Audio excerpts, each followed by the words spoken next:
Okay, നമുക്ക് 9-ാം അധ്യായത്തിലേക്ക് കടക്കാം. പരിസ്ഥിതിയും സുസ്ഥിര വികസനവും. പരീക്ഷയ്ക്ക് വരാൻ സാധ്യതയുള്ള ഏറ്റവും പ്രധാനപ്പെട്ട കാര്യങ്ങൾ മാത്രമാണ് നമ്മൾ നോക്കുന്നത്. അപ്പോൾ ശ്രദ്ധിച്ചിരിക്കുക. റെഡിയല്ലേ? നാളെ പരീക്ഷയാണെന്നോർത്ത് ഒരു ടെൻഷനും വേണ്ട. അടുത്ത കുറച്ച് മിനിറ്റിനുള്ളിൽ ഈ ചാപ്റ്റർ നമ്മൾ സെറ്റാക്കും.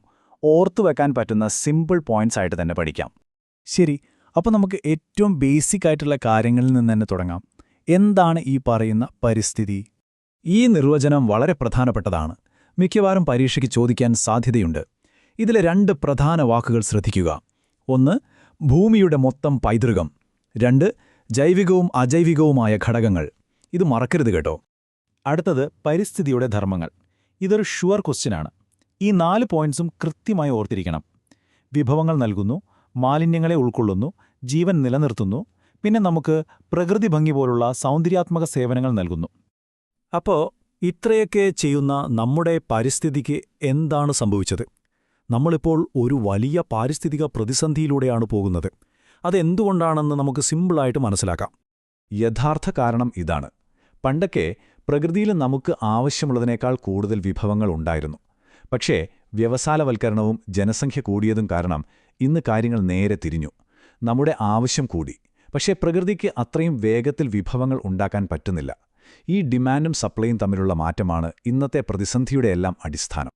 ഇവിടെയാണ് വഹിക്കാനുള്ള ശേഷി അല്ലെങ്കിൽ ക്യാരിയിങ് കപ്പാസിറ്റി എന്ന ആശയം വരുന്നത്. സിമ്പിളായി പറഞ്ഞാൽ പരിസ്ഥിതിക്ക് കേടുപാടൊന്നും പറ്റാതെ എത്രത്തോളം ഭാരം താങ്ങാൻ കഴിയും എന്നതിൻ്റെ ഒരു കണക്കാണിത്.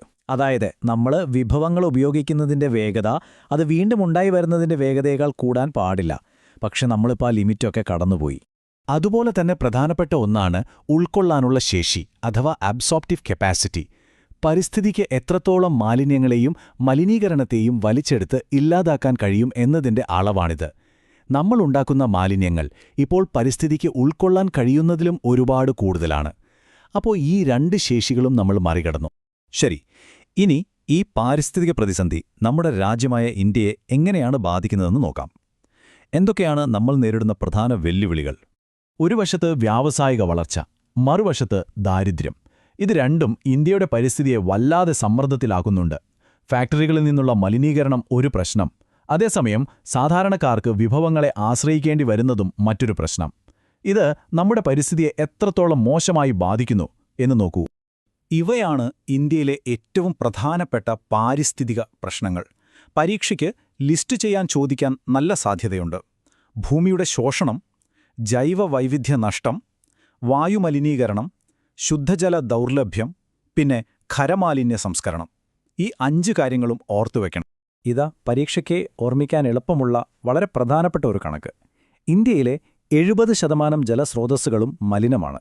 ഇതിന്റെ ഫലമായിട്ടാണ് ജലജന്യ രോഗങ്ങൾ ഇത്രയധികം കൂടുന്നത്. ഈ 70% എന്ന കണക്ക് ഓർത്തുവെക്കാൻ ശ്രമിക്കണേ. അപ്പോ ഇത്രയും വലിയ പ്രശ്നങ്ങൾക്ക് എന്താണൊരു പരിഹാരം?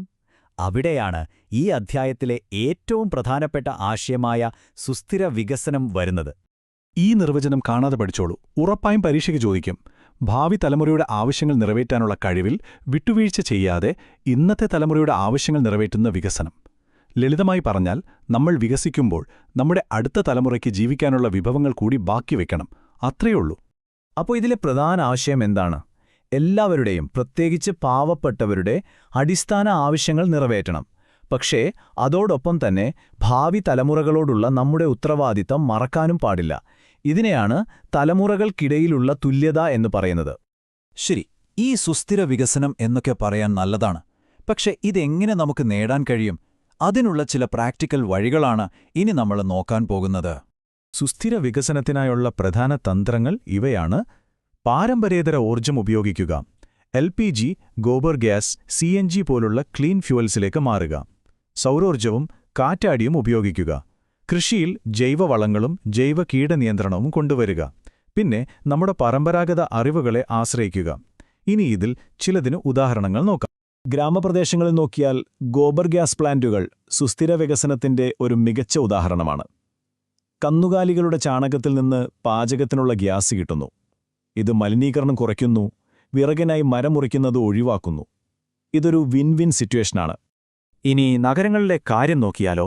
പൊതുഗതാഗത വാഹനങ്ങൾ CNGയിലേക്ക് മാറ്റിയത് വലിയൊരു മാറ്റമുണ്ടാക്കി. ഡൽഹി പോലുള്ള നഗരങ്ങളിലെ വായു ശുദ്ധീകരിക്കാൻ ഇത് ഒരുപാട് സഹായിച്ചിട്ടുണ്ട്.